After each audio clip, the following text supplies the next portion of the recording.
एक कार सेवक था कि पिछले एपिसोड में हमने चर्चा करी थी कि किस तरीके से संघ ने समरसता को मुख्य मुद्दा बनाया है अपने राजनीतिक लक्ष्यों को साधने के लिए। उसी के तहत भंवर मेघवंशी जी कुछ खास बिंदुओं को हमारे सामने प्रस्तुत करते हैं जिन्हें नजरअंदाज नहीं किया जा सकता, जो संघ की कार्यशैली को बखूबी एक्सप्लेन करते हैं। उसके साथ ही उन्होंने कुछ ऐसे दलित राजनीति या दलित चेतना के चमकदार चेहरों के ऊपर भी फोकस किया, नाम किसी का नहीं लिया हालांकि, के जो कभी दलित चेतना का परचम लहराते थे लेकिन आज अपनी धार खोकर भाजपा के प्रवक्ता हैं। और आज चूंकि इस आत्मकथा का अंतिम एपिसोड है तो इसे बेहद ध्यान से सुनिएगा, क्योंकि इसमें वे उन चमकदार चेहरों के नाम स्पष्ट तौर पर लिखते हैं। तो अंत तक इस एपिसोड में हमारे साथ बने रहिएगा। चलिए, जय भीम, मैं शालिनी और आप देख रहे हैं अंबेडकर नामा। आज का टॉपिक है टॉपिक 55, राजनीति की रपटीली राहें, और यही टॉपिक इसका अंतिम भी है। एक तरफ दलित चेतना को पलट देने के प्रयास हो रहे हैं, वहीं दूसरी तरफ दलित नायकों को हथियाने का दुष्चक्र भी लंबे समय से चल रहा है। आरएसएस अपने प्रातः स्मरण में प्रतिदिन डॉक्टर अंबेडकर का नाम लेता है, बुद्ध, कबीर, फूले को भी याद करता है। इससे ऐसा लगता है कि जैसे इन सांप्रदायिक शक्तियों ने इन महापुरुषों को अपना लिया है, अपनाने का दिखावा करता है, लेकिन इसके पीछे मंशा कुछ और होती है। ये पहले भी आत्मकथा में स्पष्ट तौर पर भंवर मेघवंशी जी कहते रहे हैं। मगर ये सिर्फ धोखा देने की कला है। इसके जरिए वे दलितों में आ रही जागृति को समाप्त करना चाहते हैं। वो ये दिखाना चाहते हैं कि हम देश के हर तबके के आदर्श को समाहित किए हुए हैं, क्योंकि हम राष्ट्रीय हैं। दरअसल तो ये संघी जमात हमारे तमाम महानायकों को ही खा जाना चाहती है। इतना ही नहीं, बल्कि तकरीबन 3 साल पहले आरएसएस ने तय किया कि देश भर में जितने भी दलित आदिवासी समुदाय के मुद्दे उठाने वाले नेता, कार्यकर्ता और बुद्धिजीवी हैं, उनको सम्मान, पुरस्कार, पद और प्रतिष्ठा का लालच देकर अपनी तरफ कर लिया जाए। तो ऐसे बहुत सारे चेहरे हैं जिनका आगे वे स्पष्ट तौर पर नाम भी लेंगे, और इसमें पद की जहां तक बात है तो राष्ट्रपति पद को भी नहीं बख्शा गया है, ये हम सभी जानते हैं। और इस आत्मकथा में कई जगह पर इस चीज को मैंने कोट भी किया है। संघ ने समझ लिया था कि अब जब तक दलित आदिवासी वोट सेक्युलर पार्टियों को मिलते रहेंगे तब तक भाजपा का सत्ता में आना लगभग असंभव है, और यह भी कि दलित, पिछड़े और आदिवासी वैचारिक रूप से कभी भी संघी चक्रव्यूह में नहीं फंसेंगे। इसीलिए हजारों सालों से जो शिक्षा से वंचित किया गया था ना हमारे समुदाय के लोगों को, उसके पीछे यही मंशा थी कि यदि पढ़ लिख जाएंगे तो लॉजिक डेवलप हो जाएंगे, लॉजिकली सोचने लगेंगे, और फिर इनके दुष्चक्र में कैसे फंसेंगे। इसलिए उन्होंने कथित दलित नेताओं की सत्ता लोलुपता को निशाने पर लिया और उनको अपनी तरफ करने के लिए कई समूह बनाए। नागपुर से प्राप्त निर्देशानुसार ग्राउंड स्तर से लेकर दिल्ली तक इसके लिए प्रयास शुरू हुए। रामविलास पासवान और डॉक्टर उदित राज जैसों को राजनाथ सिंह ने नाथा, तो गडकरी के जरिए संघ ने अठावले पर नकेल कसी। हर एक जगह पर यह कोशिश हुई, भले ही उक्त दलित नेता कितना भी संघ विरोधी क्यों ना रहा हो, उनके सातों खून माफ थे। बस किसी भी तरह से जितने भी बोलने वाले दलित आदिवासी नेतृत्व करता थे, उन सबको नागपुर की छतरी तले लाने का काम संघ की निगरानी में भाजपा के नेता कर रहे थे। मेरे लिए दुनिया का 8वां आश्चर्य उस दिन था जब मुझ जैसे घनघोर विरोधी व्यक्ति तब भी भाजपाई और संघी आ पहुंचे। कहने का मतलब है भंवर मेघवंशी जी को भी अप्रोच किया गया। उन्होंने सीधे मुझसे बात करने के बजाय भीलवाड़ा में मेरे साथ लंबे समय से कार्यरत साथियों की कोहनी पर गुड़ लगाया। तो ये शायद जरूर कुछ लोकल कहावत के तहत उन्होंने लिखा होगा। उन्हें समझाया कि अब मुझे सक्रिय राजनीति में आ जाना चाहिए ताकि और भी लोगों का भला मेरे हाथों से हो सके। मुझ तक बात आई कि भाजपा एवं संघ के कुछ लोग मेरे गांव आकर मुझसे मिलने के इच्छुक हैं। मैंने कहा कि वैसे भी तो मैं सबसे मिलता हूं, इसीलिए उनसे भी सार्वजनिक रूप से मिलने में मुझे कोई दिक्कत नहीं है, लेकिन उनका उद्देश्य हमारी जानकारी में होना चाहिए। बिल्कुल सही, लोगों से मिलने जुलने में, उनके साथ उठने बैठने में कोई हर्ज नहीं है। यदि आप उन लोगों से मिलेंगे जुलेंगे नहीं तो उनके एजेंडा क्या है ये आपको कैसे पता चलेंगे। तो कुछ लोग इस तरह से इल्जाम भी लगा देते हैं। सोशल मीडिया पर यदि आप कोई पिक्चर आपकी वायरल हो जाए तो लोगों को लगता है कि आप तो फली फली जगह पर जाकर बैठ गए हैं, फली पार्टी की गोद में जाकर बैठ गए हैं। ऐसा नहीं होता। विचारधारा को जानने समझने के लिए उन्हें सुनना, उनसे मिलना भी बहुत जरूरी होता है। तो ये शायद पॉलिटिकली हमारे लोग उतने शार्प नहीं है, इसलिए इस चीज को समझ नहीं पाते और ट्रोल करने में ज्यादा यकीन रखते हैं इस तरह की बातों में। मैंने यह भी तय किया कि ऐसी कोई मुलाकात मेरे निवास अंबेडकर भवन में नहीं होनी चाहिए, बल्कि अच्छा होगा कि ये भीलवाड़ा में हो।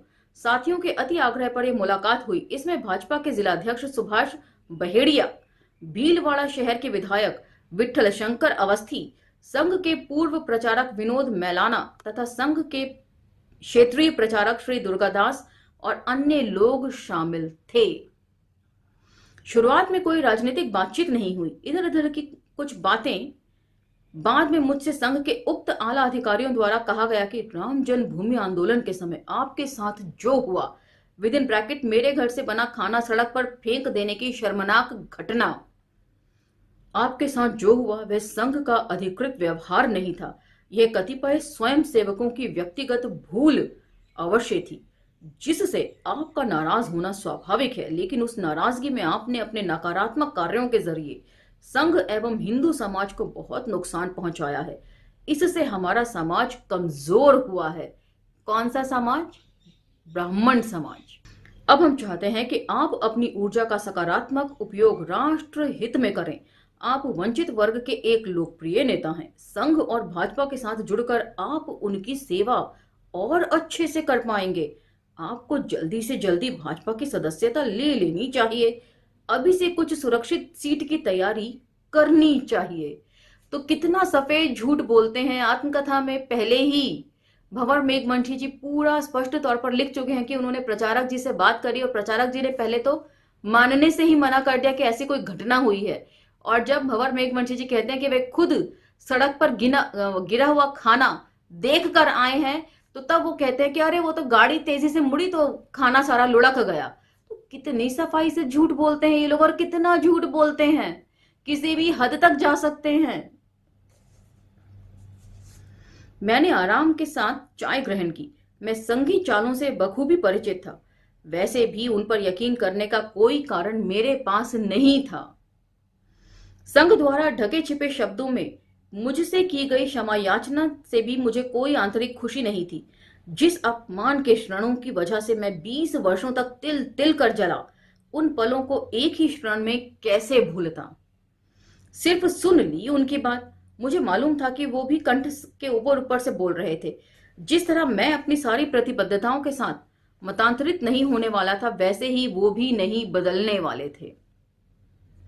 वे हेडगेवार का एजेंडा मुझ पर नहीं लाद सकते थे, और मैं अच्छी तरह से वाकिफ था कि मैं भी अंबेडकर की विचारधारा से प्रभावित उन्हें नहीं कर सकता था। मेरे मुंह में जय भीम था तो उनके मुंह में राम और बगल में छुरियां थीं।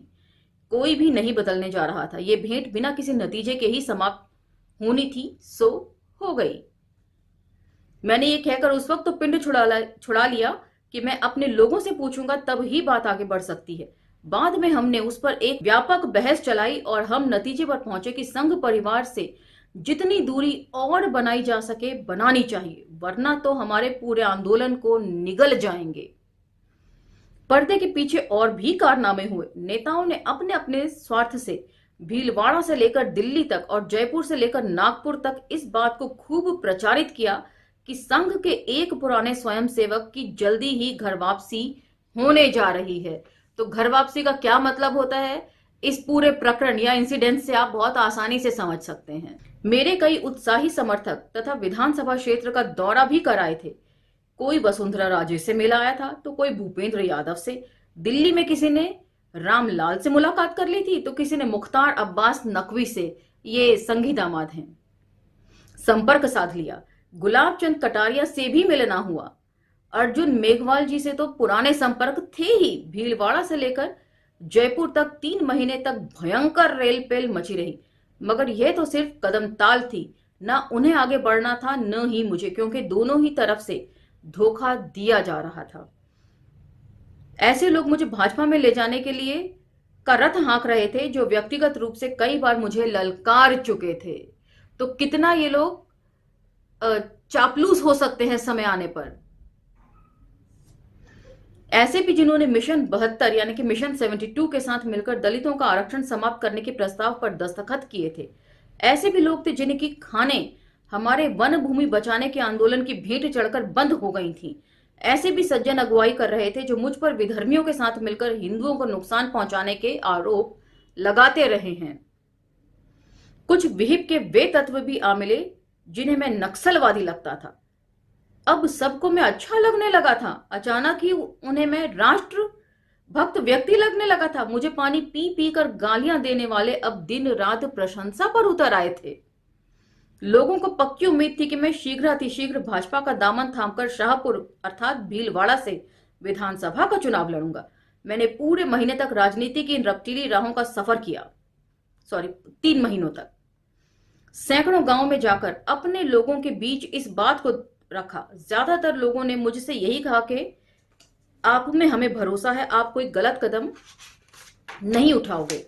सामाजिक क्षेत्र के ज्यादातर लोगों ने खिन्नता प्रकट करी। मजदूर किसान शक्ति संगठन ने इस प्रयोग से भारी नाराजगी जताई।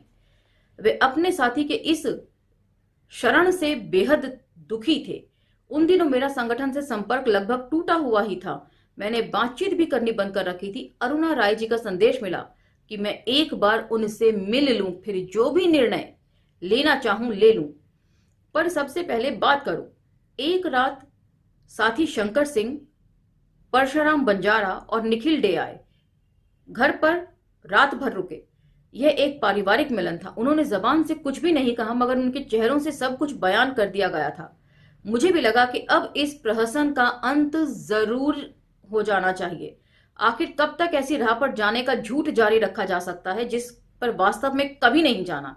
अंततः 14 अप्रैल 2013 को कबीर फूले अंबेडकर चेतना यात्रा की समाप्ति के अवसर पर आजाद चौक भीलवाड़ा में हजारों लोगों की उपस्थिति में मैंने आरएसएस को निराश करते हुए स्पष्ट ऐलान कर दिया कि मैं राजनीति में नहीं जा रहा हूं और ना ही चुनाव लड़ने वाला हूं। किसी भी सांप्रदायिक संगठन या पार्टी के साथ जाने का तो सवाल ही नहीं उठता है। मैं राज नहीं, समाज बदलने के काम को यथावत जारी रखना चाहता हूं। और इसी के साथ संघ के चंगुल में फंसने की सारी संभावनाओं पर पानी फिर गया। आजकल संघ के लोग मुझ पर अब पहले से भी ज्यादा नाराज हैं, क्योंकि मैं उनके काम नहीं आ सका। उनका यह भी कहना है कि मैंने उनके साथ धोखा किया है, जो कि एक हद तक सही भी है। हालांकि जो उन्होंने मेरे साथ किया उसके मुकाबले तो मैंने कुछ भी नहीं किया। और यहां पर यह आत्मकथा समाप्त होती है। ये आपको कैसी लगी ये हमें कमेंट सेक्शन में लिखकर जरूर बताइएगा। और कौन कौन सी पुस्तकें हैं इस मंच से अंबेडकर नामा के जो आप सुनना चाहते हैं वो भी हमें कमेंट सेक्शन में लिखकर जरूर बताइएगा। और सबसे अहम बात कि हमारा चैनल जो है वो एक एकेडमिक चैनल है। पढ़ाई लिखाई से संबंधित जानकारियां ही इसमें दी जाती हैं, वो चाहे डॉक्टर अंबेडकर की राइटिंग्स एंड स्पीचेस हो। बेसिकली तो ये फोकस उसी पे करता है। उसके अलावा दलित लिटरेचर है और भी लिटरेचर और भी लेखक जिन्होंने समाज को बदलने में सहयोग दिया है, योगदान रहा है उनका, उन सभी को इस मंच से पढ़ा जाता है। तो ये न्यूज चैनल नहीं है, इसे न्यूज चैनल समझने की भूल ना करें। और तरह तरह की न्यूज इस पर से आपको मिले ऐसा जरूरी नहीं है। मुद्दों की जानकारी आपको जरूर मिलती रहेगी। इसी के साथ आज का यह एपिसोड समाप्त होता है। अगली पुस्तक क्या होनी चाहिए ये भी मुझे जरूर बताइएगा। धन्यवाद।